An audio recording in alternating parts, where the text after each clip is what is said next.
हाँ, तो मैं ये बता रहा था कि डिफरेंट टाइप के ब्लड वेसल्स है। देखो वैसे तो पूरा का पूरा कनेक्शन मैंने बता दिया, एक कॉमनली याद रख लेना कि हेड और ब्रेन को देने वाला कैरोटीड आर्टरी, जो मैं अभी बता रहा था, ठीक है।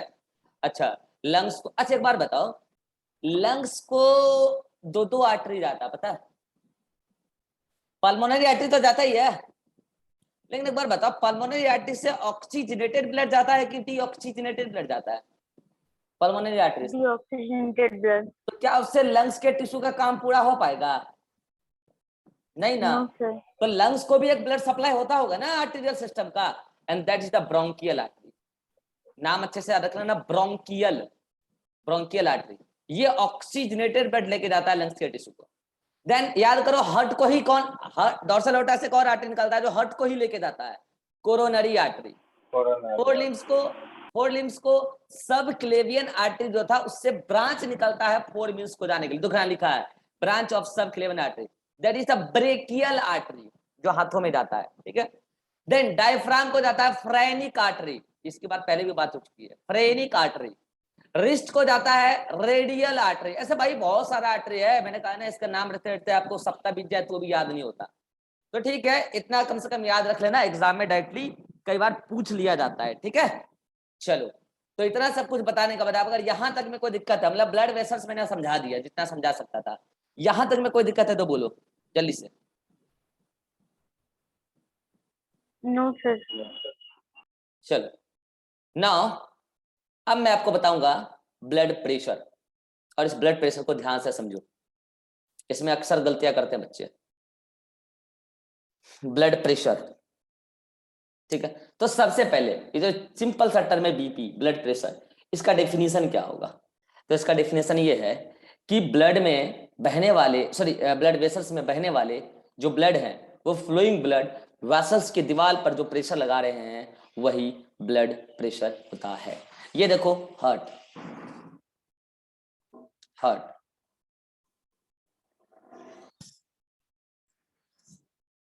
एक काम करो, मैं ना इन चीजों को उस 3D डायग्राम से समझाता हूँ, उसमें बहुत ज्यादा कुछ बताना होगा, ठीक है, वहां से बता रहा हूँ, एक मिनट। चलो यहां से बताता हूँ, पहले इस डायग्राम को देख लो, आर्टरी और वेन, इसको मैं बता चुका हूँ पहले। देख लो, आर्टरी की दीवार मोटी है, थिकनेस देखो यहाँ, इसकी दीवार पतली है, इसीलिए इसका ल्यूमेन नैरो है, इसका ल्यूमेन ब्रॉड है, ठीक है। ये तो हो गया आर्टरी, हो गया वेन, और ये तो बेचारा सिंपल सा कैपिलरी, ठीक है। इसमें कोई ब्लड प्रेशर नहीं लगता, ब्लड प्रेशर इसमें और इसमें लगता है, कैसे तो बताऊंगा। ब्लड प्रेशर इसमें जो भी लगता है उसकी वजह से ब्लड का फिल्ट्रेशन हो जाता है, ठीक है, इसलिए हम ब्लड वेसल्स आर्टरी और वेन में बताएंगे। अब सुना ध्यान से, हम आर्टरी और वेन में अभी ब्लड प्रेशर क्या होता है, देखो इसमें जो ब्लड फ्लो कर रहा है, तो इस ब्लड के कंपोनेंट इस दीवारों पर जो प्रेशर लगा रहे हैं, that one is blood pressure. तो एक बात बताओ, ये ब्लड फ्लो तो यहाँ पे भी कर रहा होगा, हेलो, तो वहां पे भी प्रेशर लग रहा होगा दीवार पे, that is also blood pressure. But जब हमें ब्लड प्रेशर मेजर करना होता है तो हम आर्टरी में करते हैं, वेन में नहीं करते।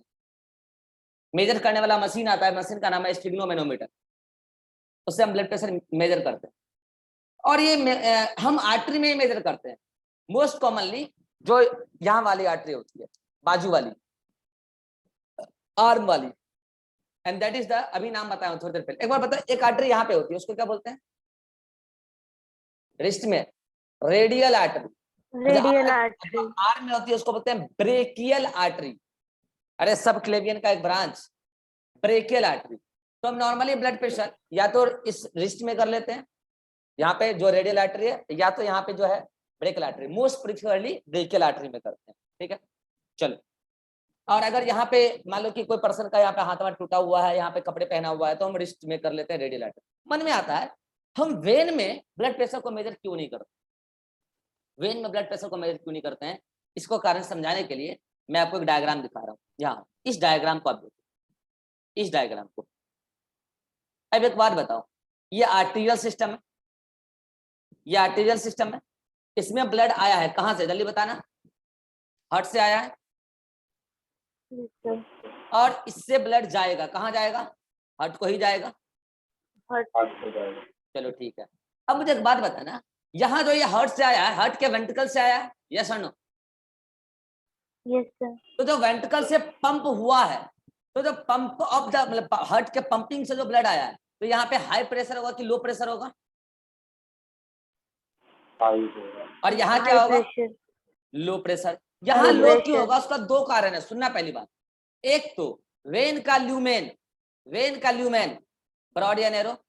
ब्रॉड। और आर्टरी Broad. का ल्यूमेन नैरो। Narrow.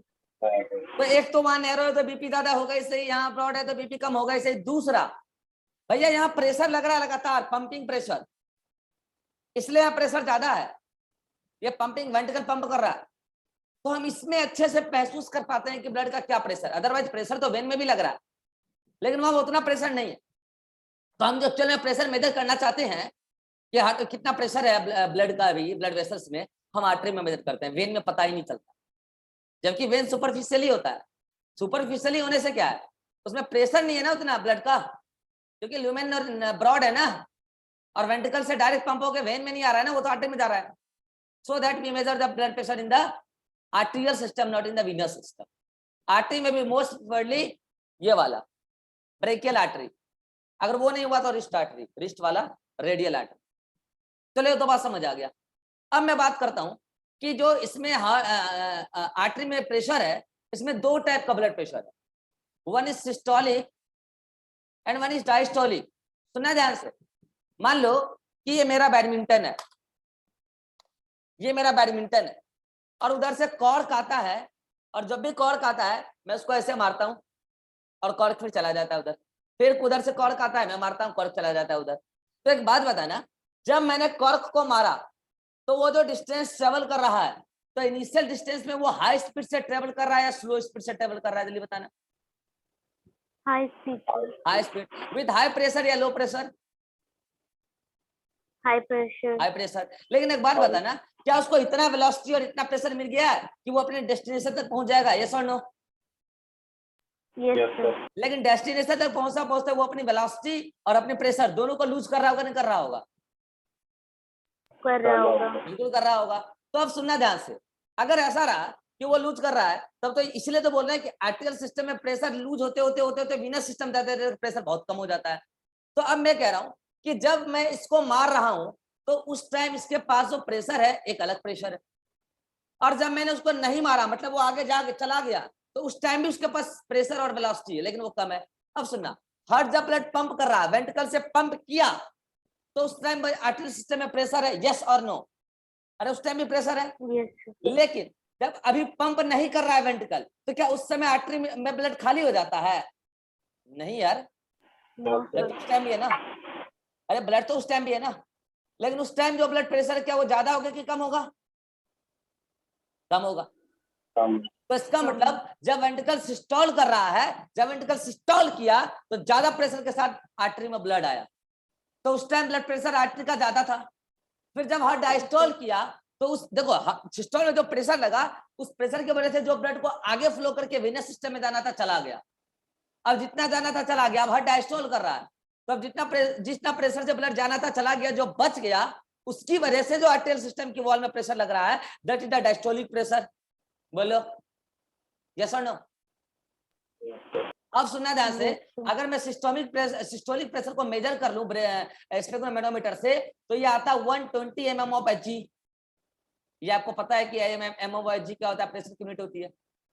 और अगर मैं डायस्टोलिक प्रेशर को मेजर करता हूं तो आता है 80 mm of Hg, 80 mm of Hg। So systolic और डायस्टोलिक प्रेशर अलग अलग प्रेशर है। और जब हम बीपी निकालते हैं, ब्लड प्रेशर, तो हम ऐसे नहीं बोलते हैं, ना हम सिस्टोलिक बोलते हैं ना ही डायस्टोलिक बोलते हैं। हम बोलते हैं blood pressure equal to systolic pressure upon diastolic pressure. इसलिए आप देखना, जब भी बीपी बताते हैं तो 120 नहीं बताते, या फिर 80 नहीं बताते, बताते हैं 120/80। This is the blood pressure, this is the blood pressure. अब क्या होता है, कभी कभी बीपी बढ़ जाता है, तो अगर बढ़ के मामला पहुंच गया 140/90, कभी कभी बीपी घट भी जाता है, कभी कभी घट के 110/70 हो जाता है, तो इस कंडीशन को कहते हैं हाइपोटेंशन, इसको बोलते हैं हाइपरटेंशन। बीपी बढ़ने और घटने के कई कारण हो सकते हैं, मैं आपको कल बताऊंगा हाइपोटेंशन में। लेकिन नॉर्मल बीपी कितना है? नॉर्मल बीपी 120/80, 120/80 जिसमें 120 क्या है सिस्टोलिक प्रेशर और 180 क्या है डायस्टोलिक प्रेशर। डायस्टोलिक 120 और 80 सिस्टोलिक और डायस्टोलिक प्रेशर किसका, आर्टरी और वेन का, आर्टरी का। और ये किसके सिस्टोल और किसका डायस्टोल से है, एट्रियल एट्रिया या फिर ventricular, ventricular. Ventricular. So this is the blood pressure. अब समझना, एक बात बताओ, अगर लगातार हार्ट इधर से ब्लड पंप कर रहा है, छक छक छक मार रहा है, ब्लड आगे बढ़ रहा है, तो क्या कभी भी ब्लड के बैक फ्लो का चांस बनेगा? कभी? अरे भैया अभी ब्लड को धक्का लगा, ब्लड आगे गया, जब तक ब्लड आगे गया तब तक हार्ट ने अगला धक्का दे दिया, तब तक अगला सिस्टोल हो गया। फिर जब तक हार्ट डायस्टोल कर रहा है तब तक, जो मैंने क्या बोला, अभी कॉर्क उधर से आया, मैंने कॉर्क को मारा, फिर जब दोबारा कॉर्क उधर से आएगा, जब तक मैं रिलैक्स कर रहा हूँ, जब तक दोबारा कॉर्क क्या पहुंचेगा, मेरा रिलैक्सेशन खत्म हो जाएगा, मैं फिर से कॉर्क को मार दूंगा, तो क्या कॉर्क कभी नीचे गिरेगा? कभी नहीं गिरेगा। तो वही यहाँ हो रहा है, एक बार धक्का लगा, ब्लड प्रेशर से ब्लड आगे बढ़ा, जब तक ब्लड आगे बढ़ के वीनस सिस्टम एंटर किया तब तक फिर से धक्का लग गया, क्योंकि वीनस सिस्टम से ब्लड फिर इधर आ गया, फिर से धक्का लग गया। तो कभी भी आर्टेरियल सिस्टम में ब्लड के बैकफ्लो का कोई चांस है? नहीं है।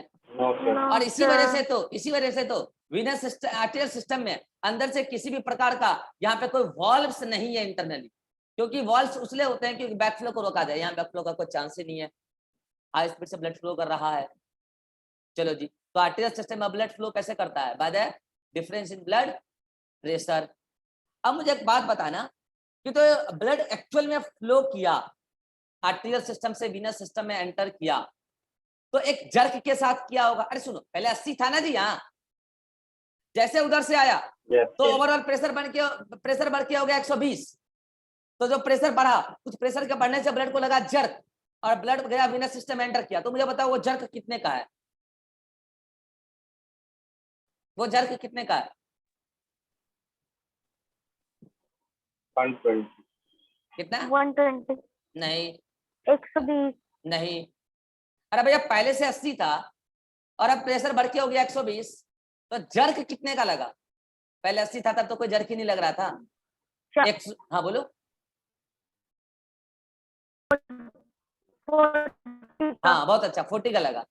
अरे भैया 80 तो पहले से भी था, अब 120 हुआ तब जर्क लगा, यानी कि 120 माइनस 80 करो, जर्क 40 का लगा, and this jerk is called as pulse. This is pulse. तो पल्स पता है कब आता है बताओ? जब जब वेंट्रिकल क्या करेगा, जब जब वेंट्रिकल क्या करेगा, सिस्टोल। तो जब जब सिस्टोल करेगा तब तक ब्लड में क्या लगेगा, jerk, and that jerk is called as, जो आप जर्क फील करते हो, हालांकि अगर कोई एक्सपीरियंस डॉक्टर हो, एक्सपीरियंस बंदा हो, तो वो हाथों से ही फील कर लेता है, या तो नेक में जो सब क्लेविन सॉरी नेक में जो ऊपर की तरफ जा रहा है कॉमन कैरोटिड आर्टरी, या तो वहां पे फील कर लेते हो ऐसे तीन उंगलियां रख के, या नहीं तो मोस्ट कॉमनली आप रिस्ट में रेडियल आर्टरी में फील करते हो। मोस्ट कॉमनली पल्स को यहाँ मेजर करते हैं, और पल्स को मेजर करने के लिए भी मशीन आता है, एक्सपीरियंस्ड बंदा हो तो हाथ से मेजर कर लेते हैं, उसके लिए मशीन आता है स्पिनो नैनोमीटर, ठीक है, और उससे जो हम पल्स का जो स्पिनो नैनो ग्राम, सॉरी ग्राम, उससे पल्स का ग्राफ बनता है, उसको बोलते हैं हम लोग, मशीन को बोलेंगे ग्राफ, और जो ग्राफ आएगा उसको बोलेंगे ग्राम। तो छोड़ो पल्स, बस आप इतना जानो पल्स क्या होता है।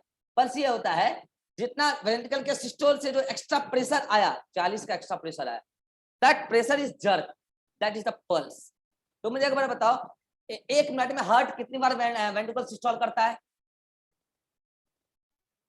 72 बार। 72 बार।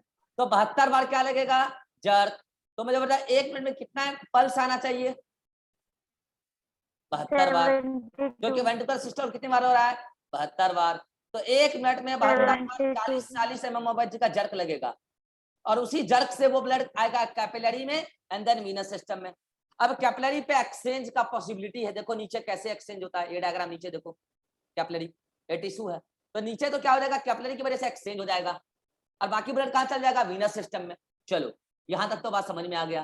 सर आर्टेरियल सिस्टम में जर्क लगा, जर्क की वजह से ब्लड कैपिलरी में आया, ब्लड छन गया। मुझे बताओ ब्लड छना तो ब्लड का कुछ अमाउंट भी घटा, यस और नो? ब्लड का भी अमाउंट घटा। दूसरी बार ल्यूमेन भी वेन का ल्यूमेन भी ब्रॉड है, तो बीपी काफी घट गया कि नहीं घट गया, जल्दी बोलो। Yes, sir. तो अब मुझे बताओ, क्या यहाँ पे ब्लड प्रेशर ग्रेडियंट से फ्लो कर पाएगा क्या? क्या इतना ग्रेडियंट बच पाया यहाँ पे? No. नहीं। तो मुझे बता, क्या No, sir. तो अगर प्रेशर का ग्रेडियंट नहीं रहेगा, ब्लड के बैकफ्लो का चांसेस है या नहीं है? नहीं है। बिल्कुल है भाई, है। बिल्कुल है।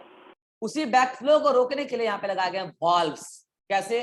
तो ऐसे, this is the valves, this is the valves, internally valves लगे हुए हैं। अच्छा, ये वॉल्व्स क्या करता है? ब्लड प्रेशर को रोकता है, तो ब्लड के बैकफ्लो को रोकता है। पता है कैसे? सुनना, पूरे वीनस सिस्टम में ये वॉल्व्स लगे होते हैं। एक्चुअल में वेन में ब्लड फ्लो कैसे करता है पता है? कॉलम में। आपको मैं बताऊंगा कल, ब्लड में ब्लड कोलॉइडल ऑस्मोटिक प्रेशर होता है। कोलॉइड होता है ना, कोलॉइड सॉलिड पार्टिकल और लिक्विड का मिक्सचर। वो क्या करता है? अपने सॉलिड सॉल्यूशन को आगे की तरफ बढ़ाता है, मतलब सॉलिड और लिक्विड का जो मिक्सचर है उसको आगे की तरफ बढ़ाता है। देखो, ये मान लो कि ब्लड का एक कॉलम है, this is the column of blood, blood colloid solution. ये कोलॉइड अपने कंपोजिशन में चेंज लाके आगे बढ़ेगा और ये कॉलम आ जाएगा यहाँ। और मुझे बता, अगर ये कॉलम यहाँ आ जाएगा तो क्या ये कॉलम बैक फ्लो करके यहाँ आ पाएगा? नहीं आ पाएगा। कारण पता है क्यों? वॉल्व है। No. कारण पता है? वॉल्व है। और वॉल्व कुछ ऐसा है कि ये इधर से इधर नहीं आ पाएगा। लेकिन क्या ये कॉलम इधर की इधर से इधर गया था? हाँ। बोलो क्यों? क्योंकि ये जो वॉल्व है, ये वॉल्व इधर तो मुड़ सकता है, लेकिन ये वॉल्व इधर नहीं मुड़ सकता है। इधर नहीं मुड़ सकता है, तभी तो ये वाला कॉलम इधर नहीं आ सकता, और इधर ये मुड़ सकता है आगे की तरफ। इसीलिए ये ब्लड कॉलम आगे आ गया। अब मुझे बताओ, फिर कल को ये वाला वॉल्व इधर मूव करेगा और ये कॉलम कहाँ आ जाएगा? ब्लड कॉलम, जल्दी बोलो। यहाँ आ जाएगा। फिर ये ऐसे यहाँ आ जाएगा। तो वेन में ब्लड कॉलम्स के फॉर्म में मूव करता है। अब आप बोलोगे सर, इस ब्लड कॉलम को मूव कराने में कौन हेल्प कर रहा है? तो पता है, इसके चारों ओर आप याद करो, वेन के चारों ओर, वेन के चारों ओर सर्कुलर मसल, याद आ रहा है? अरे ट्यूनिका मीडिया, सर्कुलर मसल में कॉन्ट्रैक्शन कर करके ब्लड के कॉलम्स को आगे बढ़ा रहे हैं, ब्लड के कॉलम्स को आगे बढ़ा रहे हैं, और बेचारा ब्लड कॉलम के फॉर्मेट में आगे जा रहा है। और ये ब्लड कॉलम बैकफ्लो आराम से हो सकता है, क्योंकि पीछे कोई ग्रेडियंट नहीं है। जितना प्रेशर आगे उतने लगभग पीछे है, ग्रेडियंट नहीं है, बैकफ्लो हो सकता है। लेकिन बैकफ्लो को रोकने के लिए भगवान ने वॉल्व्स में क्या लगा दिया है? वेन में क्या लगा दिया है? Valves, which prevents the backflow of blood. Yes और नो? बोलो। ठीक है सर, ये बात तो समझ में आ गया कि सर ये वाला, जैसे मान लो कि कोई अगर वेन ऐसा है, देखो ध्यान से, ऊपर से नीचे की तरफ है, ठीक है? तो ये है वॉल्व्स, देखना ध्यान से, ये है वॉल्व्स, ये है वॉल्व्स, है कि नहीं? और ये वॉल्व्स, सुनना ध्यान से, ये वॉल्व्स इधर की तरफ ओपन नहीं हो सकता है, इधर की तरफ मतलब कि मूव नहीं कर सकता, इधर की तरफ मूव नहीं कर सकता, इधर कर सकता है। तो ब्लड कॉलम जो आज यहाँ है, कल को यहाँ आ जाएगा, वो फिर यहाँ आ जाएगा, वो फिर यहाँ आ जाएगा। यस और नो? और ये कैसे होगा? तो ये ऐसे होगा, ये जो है कौन? वॉल्व, ये ऐसे इधर और ये इधर होगा, तो ये आगे मूव करके यहाँ आ जाएगा, फिर ये नॉर्मल हो जाएगा। लेकिन ये इधर नहीं हो सकता, इसलिए तो ये इधर नहीं जा सकता बैक। लेकिन एक बात बताओ, ये जो ऊपर से ब्लड नीचे आ रहा है उसके लिए तो बात सही लगता है, लेकिन जो ब्लड नीचे से ऊपर जा रहा है उसके बारे में कभी सोचा आपने? उसमें बैकफ्लो रोकने के लिए वॉल्व कैसे होगा? ऐसे होगा ना जी, ऐसे होगा ना? यस और no? Yes, sir. Yes, sir. एक बात बताओ, यहाँ पे जो ब्लड का कॉलम मूव कर रहा है, इसको ग्रेविटी सपोर्ट कर रहा है या अपोज कर रहा है? सपोर्ट कर रहा है, नीचे सपोर्ट कर रहा है। Gravity up. अरे सपोर्ट कर रहा है, और इसलिए वॉल्व्स भी आराम से इधर की तरफ मूव करते हैं और वो नीचे आ जाता है। और यहाँ पे ग्रेविटी भी नीचे की तरफ है, सपोर्ट कर रहा है, बैकफ्लो का चांस वैसे भी नहीं है। लेकिन एक बात बताओ, इसमें अगर ब्लड कॉलम यहाँ आ गया, ब्लड आया और कॉलम बनना शुरू हुआ, ये कॉलम आज यहाँ है, कल को ये वाला जो वेन्स है, मतलब ये वाला जो वॉल्व्स है, ये वॉल्व ऐसे की तरफ मूव करेगा, ऐसे मूव करेगा, और क्या होगा? वो कॉलम ऊपर की तरफ आ जाएगा। ये लो, ये कॉलम आ गया ऊपर, ये कॉलम ऊपर आ गया। लेकिन एक बार बताओ, ब्लड के फ्लो का डायरेक्शन ये है, यहाँ ब्लड के फ्लो का डायरेक्शन था, उसी डायरेक्शन में ग्रेविटी था या अपोजिट डायरेक्शन में ग्रेविटी था? उसी डायरेक्शन, सेम डायरेक्शन में था, उसी ऊपर वाले में, direction में। ऊपर वाले में। लेकिन नीचे वाले में ब्लड के फ्लो का डायरेक्शन ये है, ऊपर की तरफ, और ग्रेविटी की तरह, ग्रेविटी तो हमेशा नीचे ही लगेगी। हेलो, ग्रेविटी तो नीचे ही लगेगी हमेशा, यस और नो? तो मुझे एक बार बताओ, अगर ऐसा है ब्लड फ्लो कर रहा है, तो ये जो ब्लड के कॉलम है, अगर मान लो यहाँ आ गए हैं, यहाँ आ गए, तो क्या ग्रेविटी की वजह से, सुना ध्यान से, ग्रेविटी की वजह से क्या ये कॉलम बार बार इस पे धक्का लगा रहा होगा? यस और नो? इस वॉल्व पे, यस और नो? अरे बोलो, लैग कर रहा है क्या?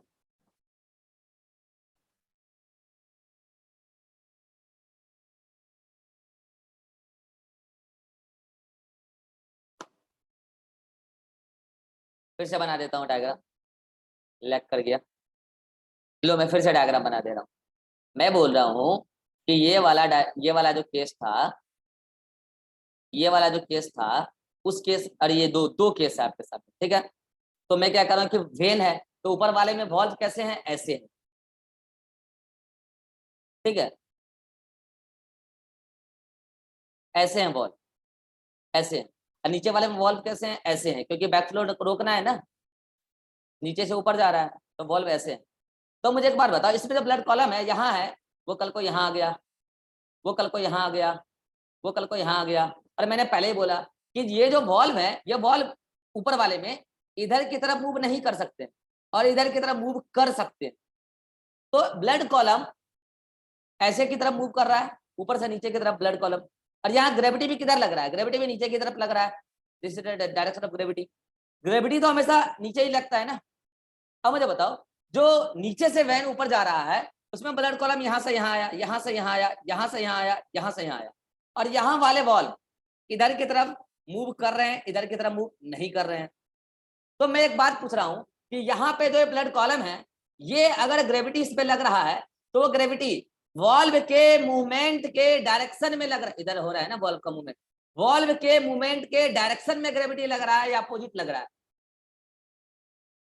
उसी डायरेक्शन में लग रहा है, उसी डायरेक्शन में लग रहा है। तो यहाँ पे ग्रेविटी उल्टा ब्लड के फ्लो को फेवर कर रहा है या बैक फ्लो को सपोर्ट कर रहा है?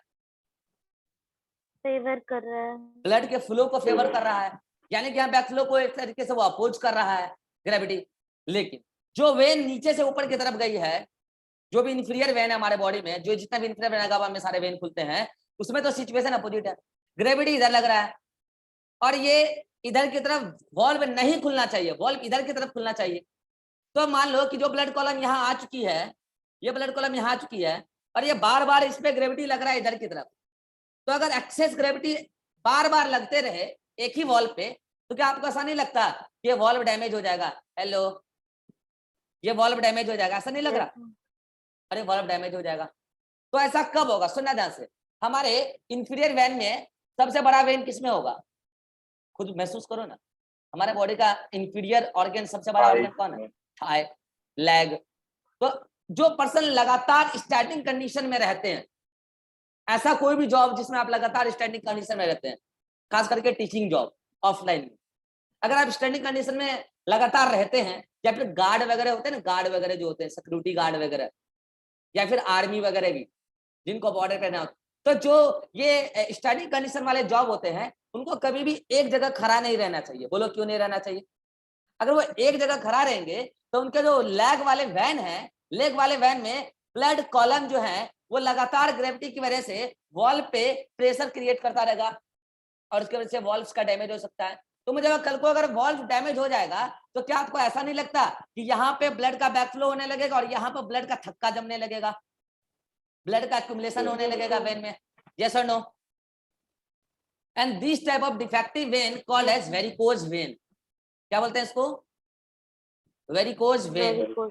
फिर क्या उपाय है इसका? कोई उपाय नहीं है। ऑपरेशन करके उस वेन को कट करके वहां से निकाला जाता है और आर्टिफिशियली वहां पे कोई दूसरा पाइप लगाया जाता है, या फिर उसको किसी दूसरे वेन से कनेक्ट करना पड़ता है, सर्जरी करना पड़ता है, वेरिकोज वेन। तो व्हाट इज वेरिकोज वेन?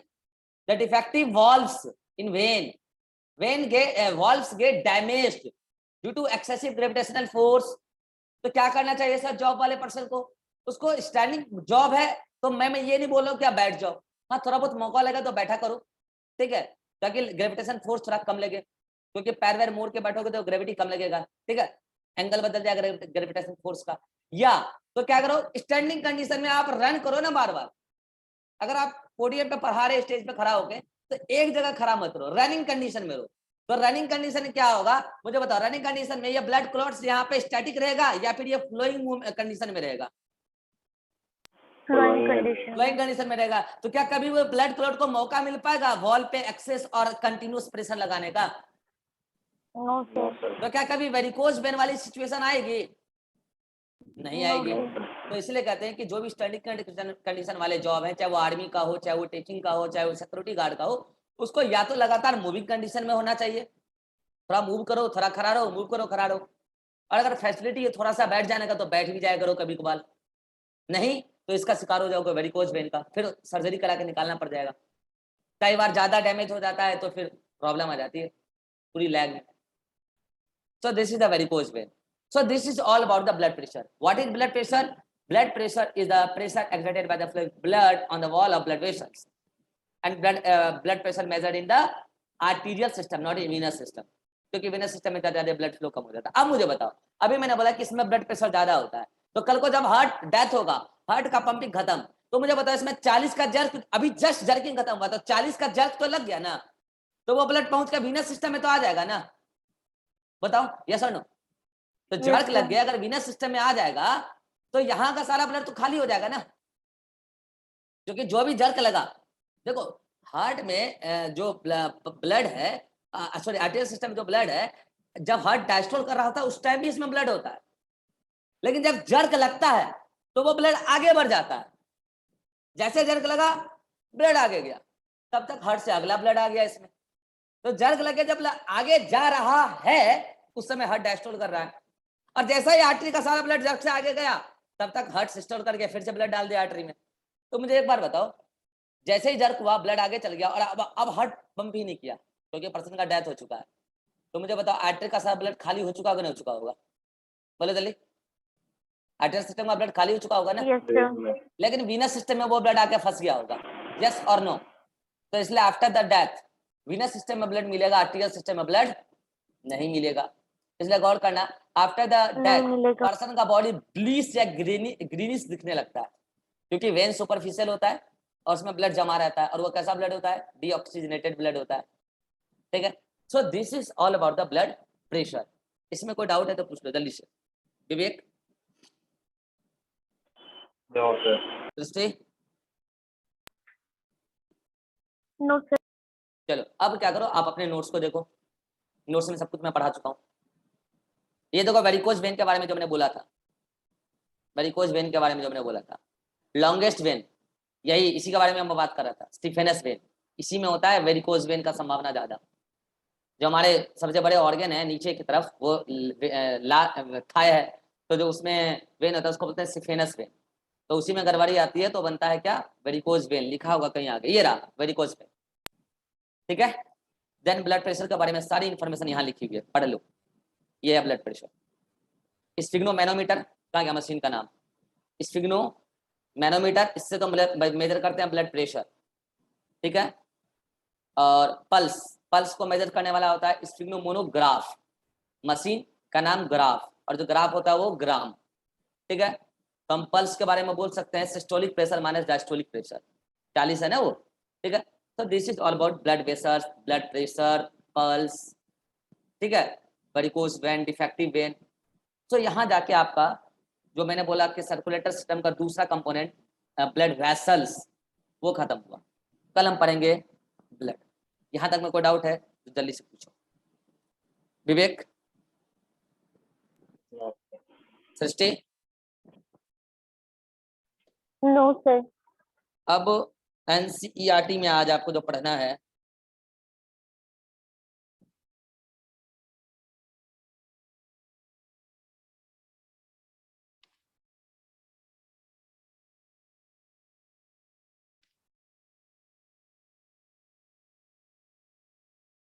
आज एनसीईआरटी में ऐसा कुछ है नहीं पढ़ने वाला, ठीक है, कल पढ़ना।